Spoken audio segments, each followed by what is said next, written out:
diputado del radicalismo, Alejandro Cacase, que ayer también fue miembro informante del bloque de la oposición de Juntos por el Cambio. Alejandro, ¿cómo andás? Buenos días. Imagino que estuviste escuchando un poco lo que decía Mirta. Queremos saber tu opinión. ¿Es mejor salarios y recaudación o es mejor inflación? Buenos días, un gusto saludarlos a ustedes y a todos los televidentes. La verdad que veo que el oficialismo hace un esfuerzo extraordinario en tapar lo obvio, y es que han hecho esto para ahorrar recursos. Suspendieron la ley de movilidad jubilatoria para ahorrar 100.000 millones de pesos ahora durante el año 2020 e hicieron que todos los jubilados perdieran frente a lo que les tocaba cobrar por la ley. Los escucho justificar hablando de la historia, de años pasados, de las otras gestiones, pero lo cierto es que ahora todos los jubilados tenían que cobrar 42% de aumento y recibieron en cambio entre 24 y 35 puntos, que es 7 a 18 puntos menos de lo que les correspondía por ley. Diputado, y por eso, sí. con esta nueva ley, a los jubilados y jubiladas que están escuchando del otro lado, porque nos estamos mareando con muchos argumentos, pero hay una nueva ley, ¿van a ganar o van a perder cuando cobren? La nueva ley les trae mucha volatilidad porque depende de los ciclos económicos. Si hubiera, como dice el gobierno, crecimiento de la economía, del salario, del empleo y con baja inflación, en ese caso crecerían los haberes. Ahora, si tenemos una inflación alta como la de este año o peor si aumenta, ahí los jubilados van a perder y la caída en términos reales no tiene piso. El presupuesto ya está aprobado con una actualización de las jubilaciones del 31%. Según cómo evolucionen las variables de esta fórmula, podrían ir a 33, 34% en el año, pero la inflación está hoy cerrando en el 35%. Ya con la inflación que prevé el gobierno para el año que viene, la propia Oficina de Presupuesto del Congreso establece que va a haber una caída en términos reales, si bien leves, de las jubilaciones. Y si la inflación fuera, como estima el relevamiento de expectativas de mercado del Banco Central, que es del 50% para el año 2021, allí habría una pérdida en un solo año de 20 puntos de la jubilación. Ahora, diputado, yo estoy de acuerdo con lo que usted dice y creo sinceramente que los jubilados... Rubén Rabanal, ¿cómo le va? Buen día. Creo que los jubilados van a perder con esta fórmula. Porque los números que usted da de inflación son esos. Es más, creo que con 50 se puede quedar corto. Hay análisis de esta semana que lo dan más arriba. Ahora, el problema es que también Macri aplicó un criterio de caja. De la fórmula anterior salimos a la fórmula de Macri porque se le disparaba el volumen de pagos que tenía que hacer porque el gobierno tenía una proyección que después no se le dio. Y era que la economía iba a crecer, entonces había que cambiar la fórmula y que la inflación iba a bajar. Ahora, y ahí en ese momento también, ahora es cierto que se quieren ahorrar 100.000 o más o lo que sea, es cierto. Se le fue la boca al propio presidente de la Nación cuando suspendió la fórmula y le lo dijo que era impagable. Pero la verdad que el problema que hay es que ustedes nunca encuentran una fórmula legal de que no se toque más el fondo. No la buscan, el fondo de garantía no es para pagarle a los jubilados en Argentina, es para que el Estado le meta pagarés y se lleve la plata. O hasta ha financiado la compra de computadoras, ha financiado regalos, ha financiado toneladas de cuestiones que no tienen nada que ver con el fondo de los jubilados. A ver, encuentren la manera de blindar el fondo y que no le metan la mano, porque todos le meten la mano, diputado. Nosotros hace poco sancionamos una ley sobre el Fondo de Garantía de Sustentabilidad que fue casi por unanimidad, y a mí me tocó en particular redactar el artículo sobre la asistencia del Fondo de Garantía de Sustentabilidad al Tesoro, y es algo que lo habíamos discutido en la Comisión Bicameral de Movilidad Previsional, la idea de que el FGS actúe como un fondo anticíclico para el pago de jubilaciones. Esto es que aquellos años donde le falta recursos al Tesoro porque hay una caída en la recaudación o porque también hay una caída en el empleo, que se puedan tomar recursos del fondo para pagar las jubilaciones, y por otro lado, los años en que aumenta la recaudación se pudiera restituir a ese fondo los recursos. Esto fue acordado con la ANSES, como decía, lo redactamos, lo pudimos aprobar casi por unanimidad, por lo cual yo veo absolutamente innecesario lo de utilizar la recaudación como un elemento de sustentabilidad en la fórmula. Y además es malo para los jubilados, por un lado, porque les da muchísima volatilidad el sujetarlos a la recaudación, cuando al jubilado lo que hay que asegurarle es estabilidad en su ingreso.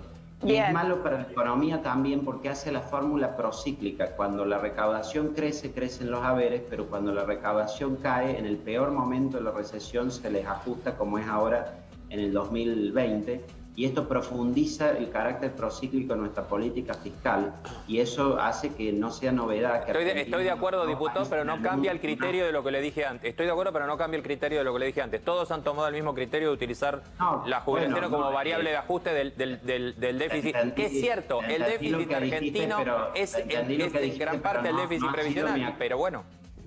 Sí, te entendí lo que dijiste, pero no ha sido mi actuación. Por el contrario, como te decía, sancionamos una ley sobre el FGS para regular cómo se utilizan esos fondos. A ver, diputado Cacase, un segundo, Sí. Que sobre este punto me gustaría escucharla a Mirta Tundis, que también está conectada, si coincide con lo que usted está diciendo. En realidad sí se aprobó una ley para resguardar el Fondo de Garantía de Sustentabilidad, y es cierto, porque con el tema de la reparación histórica y que se había aprobado esa reparación que se tenía que pagar con los fondos, con las acciones del Fondo de Garantía, la verdad que ya no había forma, es más, se dejó de pagar porque no se estaba pagando la reparación histórica. Y si no, tengo un caso específico, la señora Catuli de Tucumán, ¿saben qué edad tiene?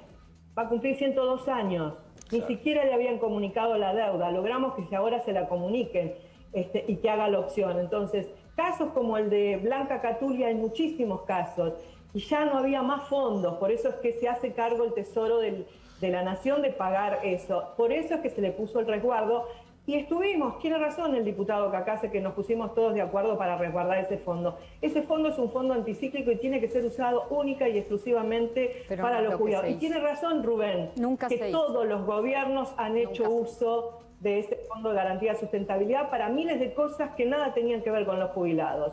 Yo trato de ser objetiva en la vida, hago mis mea culpa. La verdad que yo deseo que esta fórmula, así como en años anteriores, y lo lamento por el diputado Cacase, que entiendo que es muy joven, que es abogado previsionalista, que se dedica a este tema y que no quiere reconocer la historia. Pero bueno, yo soy una mujer grande, 64 años, pinto canas y muchas, me las pinto para que no se vea, pero la historia hay que tenerla en cuenta, porque la historia es el presente y el presente va a ser el futuro, ¿no? O sea, el pasado es el presente. Y nuestro país, históricamente, si no que me lo desmienta Rubén, que es canoso como yo, pero mucho más joven que yo. No tanto, Mirta. Mucho más joven que yo.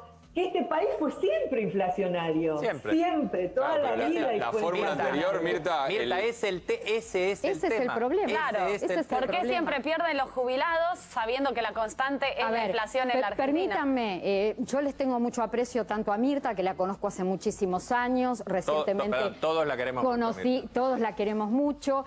Alejandro Cacase, que es un legislador abierto, que comparte información cada vez que uno necesita, pero a los dos yo quiero decirles que hace años que vengo molesta con la política, porque a mí me parece que a la política le falta sinceramiento. En el debate de ayer, que es lo que vi una oposición que estaba defendiendo sumar a la fórmula un componente inflacionario y que quedaba entrampado en su propia historia, porque cuando aplicó ese componente no pudo cumplirlo, y a un oficialismo que no se sincera y dice en el Congreso: estamos defendiendo esta fórmula no quizá porque sea la mejor, sino porque es lo que se puede pagar. Y yo creo que eso es lo que la gente necesita en momentos tan difíciles como los que está atravesando la Argentina. Pero, perdón, en realidad las fórmulas, lo dije al principio, el fallo Badaro establece que no se puede pagar por inflación. Lo dicen abogados de mucho prestigio, el doctor Jauregui y la doctora Rodríguez Romero, que la doctora Rodríguez Romero en realidad para ella es pura y exclusivamente salario. El diputado Cacase estuvo, creo que en las reuniones bicamerales, ella no está de acuerdo con la recaudación, dice que el doctor Faciolo también lo planteó, obviamente que es el que dictamina fallos judiciales. La inflación no es sustitutivo del salario, ni del haber, ni de una movilidad.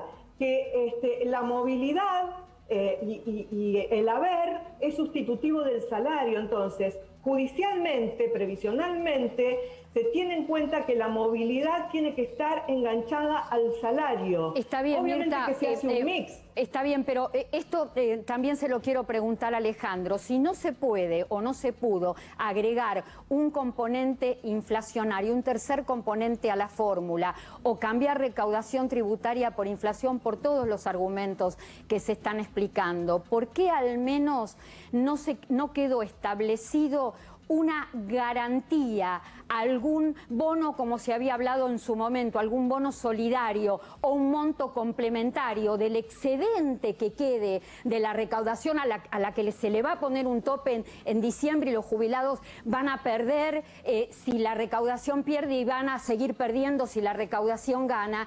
¿Por qué no se estableció por lo menos eso, un bono complementario o un bono solidario si la inflación resulta el año que viene o en los próximos años mayor a lo que resulte de porcentaje de fórmula? ¿Por qué no se pudo avanzar con eso? A este punto quería ir, que es el tema del porqué de la inflación. Nosotros tenemos un país que hace 2 décadas tiene 2 dígitos de inflación. Es un fenómeno persistente en la macroeconomía argentina. Este mismo año la inflación va a cerrar en 35 puntos y hay jubilados que van a tener pérdida de 11 puntos en términos reales. Entonces nosotros no podemos ignorar la inflación en una fórmula en Argentina, variable que es utilizada en todo el mundo, pero particularmente acá que tenemos tantos problemas inflacionarios, si no lo establecemos, no hay garantía de que se preserve el poder adquisitivo de los jubilados y, como decía, la caída en términos reales no tiene piso.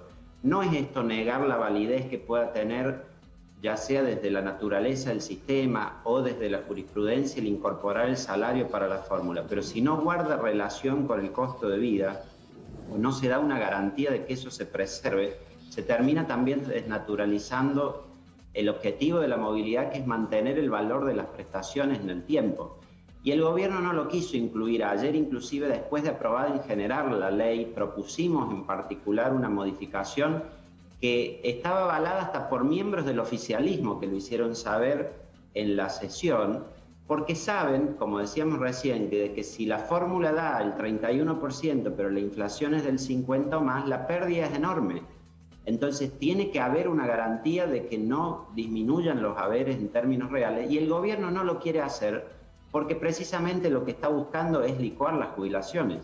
Si estuviera tan seguro el gobierno de que va a dar todo, como ellos dicen, que va a crecer la economía, el salario, el empleo, lo cual nos manifiestan casi como un acto de fe, que hay que creerlo, también aceptarían de que haya un piso con la inflación. Y no lo aceptaron para los jubilados en general, no lo aceptaron para los jubilados de la mínima, no lo aceptaron para nadie, porque el ministro de Trabajo dijo terminantemente en la comisión: hay una decisión política de desindexar la economía y desindexar el gasto público, y por ende no va a haber ningún tipo de cláusula gatillo ni ningún tipo de cláusula de garantía. Claramente eso no es en resguardo de los haberes jubilatorios. Está muy claro el concepto, Alejandro. Mirta, ¿efectivamente es así, que hubo que desindexar la economía? Sí, eso es lo que todos los técnicos especialistas fuera de la política también lo plantean. No podemos dar inflación e indexar la economía. Esto no quiere decir que obviamente estamos pasando por momentos muy difíciles. Obviamente que también coincido y digo que este año fue muy duro, donde hubo una pérdida cuando se planteaba de los 100.000 millones de pesos que se ahorró el gobierno. No es por la fórmula, sino fue porque no ha dado los aumentos a todos los jubilados por igual, como correspondía. Eso lo entiendo, lo avalo, lo acepto, pero no decir que con la fórmula se va a ahorrar 100.000 millones, o sea, se mezclan un poquito las cosas. Bien. Pero y esto que va a generar juicios, como dijo Clara, y que hay juicios, sí, también. Y también se lo plantea el espacio político, y también le plantea el espacio político el artículo 4 del haber inicial, que no pueden actualizarlo cada 3 meses, que lo tienen que hacer en forma mensual. También planteé la creación de un fondo fiduciario por el excedente, como bien decía Clara, para poder crear un fondo y que en el momento que la fórmula dé mal, poder salir a solventar con un bono, como bien decía Clara, Bueno, ¿qué Bien. es lo que se me respondió? Hay cosas que se van a modificar en el decreto reglamentario, que lo van a aceptar, como el artículo 4, y hay Sí. cosas que están en la creación de ese fondo, en el resguardo del fondo de garantía que se va a tener en cuenta para los jubilados. Gracias, Bueno, Mirta. es el decreto Gracias reglamentario. a Mirta Tundis, a la diputada Mirta Tundis, también al diputado Cacase, que tuvimos un intercambio de ideas y de información con respeto, hay que decirlo. Así que muchísimas Muy gracias a claro los los dos. dos, ¿no? Muy claro. No, ¿Y qué es lo que necesitamos, además? Poder dialogar en el marco del respeto. Chau y muchas gracias.